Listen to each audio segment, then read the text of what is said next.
Hey guys, and welcome back to the railway, and welcome back to another locomotive review. As you can see, we will be taking a little look at the Kurnow Model Railway Centre's exclusive DJ Models GWR 1361 class saddle tank in double O gauge. So, as first impressions of the box is really good. You got a lovely sturdy hard card box. I really do like this packaging, probably the best packaging out there at the minute. Get a lovely solid card box with foam insert and a blister pack, so your model is very protective in there. So let's have a look at the end of the box then and have a look which one I went for. So I went for the GWR 1361 class, number 1364 GWR green livery. So, and the product code is K2204 if you want to have a look at the model for yourself. So let's get into the box. So if you are willing to look to have a purchase one of these, make sure you get the DJ Models one. Yes, it's a little bit noisy, but you do get quality, a good quality model, not the Haldren one that is a good runner, but the model is, the paintwork is not as good, the detail is normally a bit, like you can see quite a few glue marks and whatnot. So I do recommend to go for the DJ Models one. If you don't believe me, go check out, I believe it's Sam's Trains on YouTube. He also did a review on the Haldren one to the DJ Model one, and you can kind of see what I'm on about here. So first thing we get in the packaging is a little sheet here. Looks like a part sheet. And you also get an exploded diagram there for all the parts. It's a very complicated model by the looks of it. I have heard that Bachmann's EFE range, am I right in saying that, is the saddle tanks are DJ's models, and they've changed all the motors and put the so a DJ's models saddle tank, sorry going off track here guys, DJ's model saddle tank was like £99, and Bachmann's took it over and put a new motor in or something, and it's now 145. That really doesn't make much sense. So getting back into the review, we have some firing irons here, what are very nice. These are normally under the bottom layer of foam, so please check under your foam and make sure you don't have any more detail packs, because I only found these today and I've had the model for about 2-3 months now, so it's kind of like, yeah. So I've only just found these. So you do get some really nice DG Models firing irons there. I will be hopefully putting them onto the model at some point. Here we have a little sheet, a little coloured sheet here. Instruction sheet. It's just got like your importance, how to fix the model, bit of history there. What is very nice indeed. So I will quickly run you guys through a little bit of the history here. The 5 1361 locomotives were built at Swindon in 1910 and were set to work alongside the ex-Cornwall Mineral Railway locomotives. They were designed by Churchwood and Holcroft, based on the 1392 class of the Cornwall Mineral Railways. They were the last design of saddle tank engines built by the GWR and were unusual in that they used an outside cylinder arrangement and Allen valve gear. Their usual home was Plymouth Mill Bay, Devon, later Le Rochette, from where they worked in Mill Bay docks and on the Sutton and Harbour branch until 1928. Some of the locomotives could also be found at St Blaise Engine Shed, Cornwall, where they worked on ex-Cornwall Mineral Railways branches, and also at Moorswater for working the Loo branch.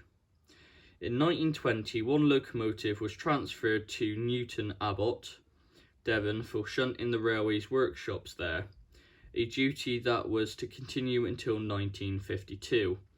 Other allocations were Taunton 1953 to 1961 for working at Bridgewater, Somerset, again mainly in the town's docks, and Swindon 1956 to 1961. One was tried briefly on the Weymouth Harbour Tramway in 1949, and another went to St Philip's Marsh, Bristol in 1962.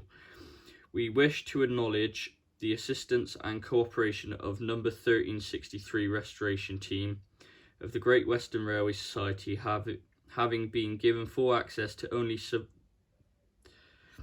the only surviving locomotive as it is being restored. In particular, our thanks to Drew Fermor, GWS project leader, and Mike Romans for their help and assistance throughout the Didcot Railway Centre for making us access. And apparently a £5 donation from the sale of each model of K2203 will be made to the 1363 Restoration Team.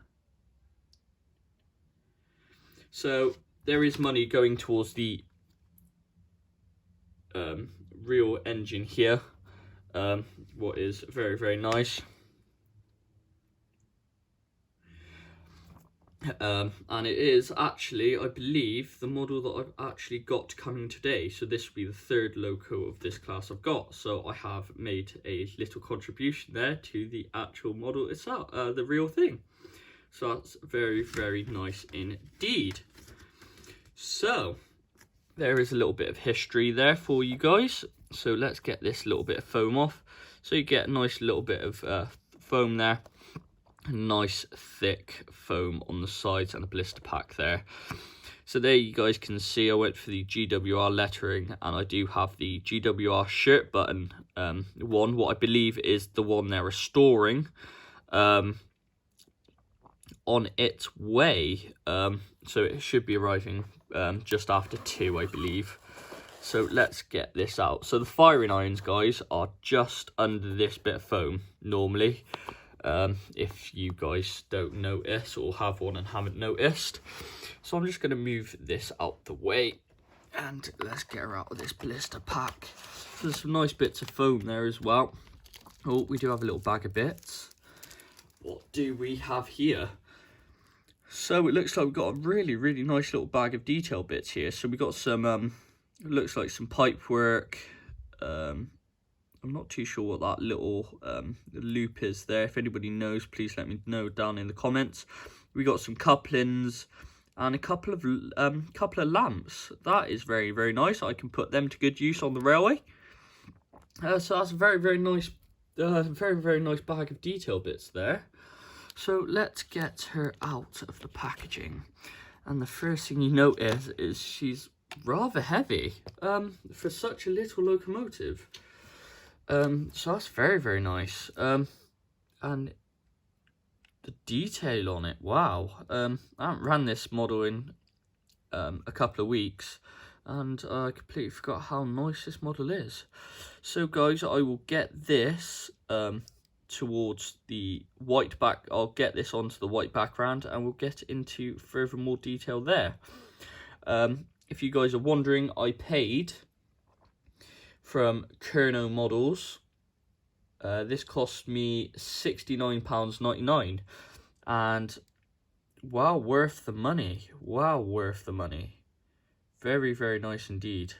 So let's get this onto the white background, and we'll get into all the detailing. Here we are over at the white background, and wow, she does look very, very, very nice indeed. So where to start? Because there's so much to look at on this model. So let's start with the livery application. So as you can see, she's in this beautiful GWR green, and the paintwork is very, very, very crisp indeed. So is your transfers. You've got these beautiful GWR lettering along the side of the tanks here, looking very, very smart indeed. Very, very crisp. I can't see nothing wrong with them at all. Got this beautiful gold and black numbers plate here saying 1364, looking very, very nice.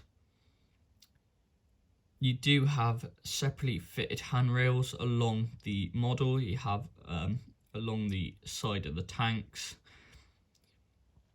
on the cab doors there, along the side of the cab. You have separately fitted handrails going all the way around the front of the smoke box and along the other side as well. Then you've also got all of this lovely riveting work going on along the cab, along the running board, running plate, all over the tanks. It's absolutely exquisite, the amount of rivets they've included on the model, what is very, very, very nice indeed. Coming to the underside of the model, you have all this valve gear here. You got your springs and what's not, looking absolutely exquisite under there. Separately fitted like lamp irons and lamp brackets all over the model. As you can see, you got a couple of lamp holding ones there just for spare lamps. You got your ones for your head codes. Coming around this side, you got some more. You do have your red reverse of this side that's separately fitted, that looks absolutely stunning back there. And then also you got all your lamp brackets and bucket carriers, and for your firing irons to be placed on the back here. And all of them are separately fitted. As you can tell, you got more rivet work here, and it just looks absolutely astonishing. Coming to the buffer beam, we do have sprung buffers. What are very, very nice indeed. And the buffers are made of metal. You do have the DJM's version of the NEM coupling. What is nice. You do have another little transfer down here of the loco's number. That looks very, very smart on the buffer beam. What is very, very well done. Up here we do have glazing and separately fitted bars to protect the glass from the coal bunker. What is very, very nice indeed. Coming around to this side, you can see more of the glazing there. You do have separately fitted whistles. You have your safety valves. You've got your water filler cap there. You do have some more separately fitted handrails at the top here. You have a dome. I'm not too sure what this dome was for. Then you also have like a little handle, I'm guessing, or a little pole here to hold on to. Not too sure what that is about. You have this lovely smoke box here with the lovely large chimney there. Looks very, very nice indeed. I do like where the saddle ends from the smoke box, not like a J94 where it comes all the way across. There is some sort of like saddle tank. I'm not too sure what class it is. I'm gonna have to look it up because we got one at the Pontypool Glenavon Railway called Jessie, and the saddle ends before the smoke box, just like this. But she's kind of like a J94, but not. I think she's a little bit smaller. But yeah, I need to try and find out because it'd be nice to see that made as a model. Here we have a separately fitted smoke box dart, and the front of the model is very, very well done. It looks very, very smart with all that riveting and whatnot. Coming to the cab detail, if I kind of move that just get one of my my LED lights to help us out there. As you can see, the cab is very well detailed, absolutely exquisite in there. That is very, very nice indeed. And we do have some fake coal in there, what looks okay, but I will be putting my little mix of blend in there to make it more realistic. And at the end of the video, I will add a little clip just showing what it kind of looks like after I've added the realistic coal, so you guys can have a look what an improvement it does make. As you can see as well, in the cab there is planked detail for the flooring, what is very, very nice indeed. This model is just very, very exquisite. As you can see, if I turn it from the bottom, all the wheels are driven, and also you got some more brake rigging there underneath as well, what is very, very nice indeed. So that is the 1361's detailing, so we'll get her onto the layout and we'll see how she runs. Here we are over at the layout, and a quick little update. I literally just had to run downstairs because my MDF just turned up for the top of these boards, so I can finally get them level, so that's brilliant. So stay tuned for that in a layout update. So let's see how she performs. So she has ran in, so when I did run her in, she was before running in she was quite jolty and loud. Now she is running a little bit better. She is still a little bit jolty now and then, but absolutely a beautiful runner with a rake of wagons, and she does look very, very smart. It does slow down now and then, just like it did when you're trying to do a crawl, but that's not a problem for me. So as you can see, she looks absolutely stunning. So let's get her hooked to some wagons. So I've got a little GWR train here, just some of the new bulky boasters. Stay tuned for reviews on them. So let's get her running around the layout. And joining her today we have one of the old, I believe it's Hornby, can't quite remember, Great Western Large Prairie.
Here we are, guys. I've just put some realistic coal into the bunker, and as you can see, it looks very, very smart indeed.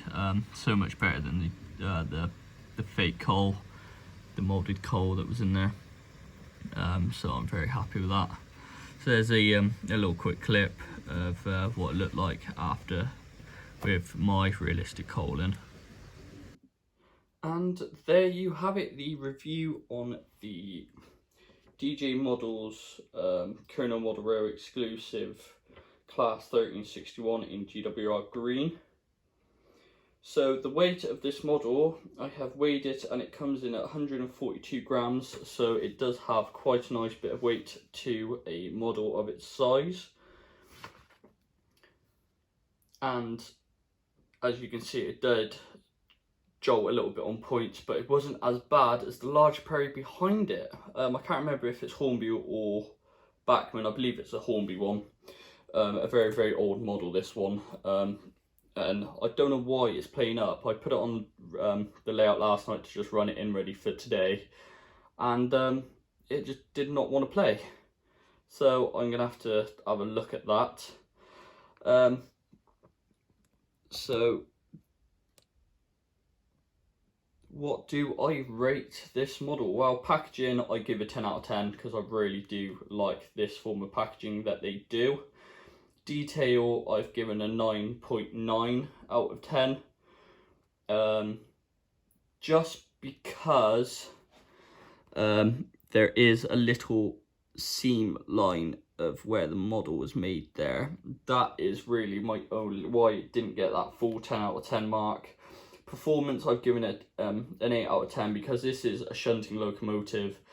It should have been geared for the slower speeds, and because it does jolt on points and slow down now and then.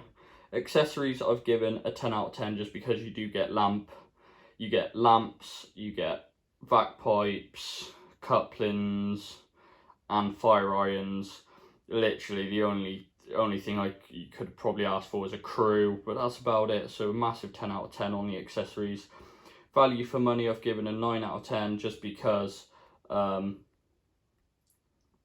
obviously there is a seam line down the tank that is quite noticeable, and also because of the performing issues over points, and this is a shunting locomotive, what would it be going over a lot of points. So overall score for this loco, I've given a 9 out of 10. I do recommend you get one of these. I don't know if they perform better on DCC. I have heard they do. But for a beautiful, beautiful model like this, like I've said, they may play up now and then on points, but I don't know if that's just because the model is a bit cold because I haven't ran her in properly. I ran her in when I first bought it for a half hour each way, and she did improve. But I don't know if she needs another running in because I haven't ran her in for a good month. So obviously I've now got 3. My third one is on its way. So stay tuned for that one. Hope everyone is staying safe during COVID-19. Hope everyone is well and safe and keeping busy during lockdown. Obviously I'll take this opportunity to say thank you to all the key workers and the NHS and all the emergency services. So massive thank you to them for doing what they do. And if you do like my videos, please like, subscribe and comment down below. I'm going to try something new. So what I would like to do is, there was a locomotive called a B4 on the layout today. If you can put down in the comments where you've spotted it, if you see it, comment down below whereabouts you saw it, and jot your YouTube channel down below as well, and then also possibly have a look through my my videos, have a look at my kind of what rolling stock or what engines I've got, pick one train, one locomotive, and some either my wagons or my coaches that you've seen. Name some wagons and that you've seen on my channel, and in a video I would put all the people that have guessed correctly and spotted it. I would do a little running review. I would do a little running session of everyone's trains that they've made up, basically.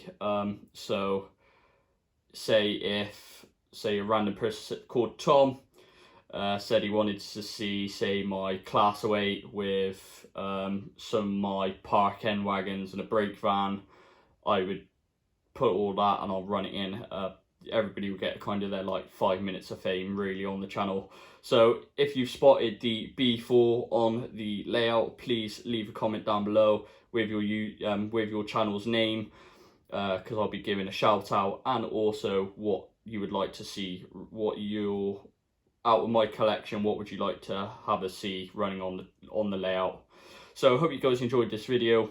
Please join in with the fun of having your little 5 minutes of fame, and we'll see you in the next one.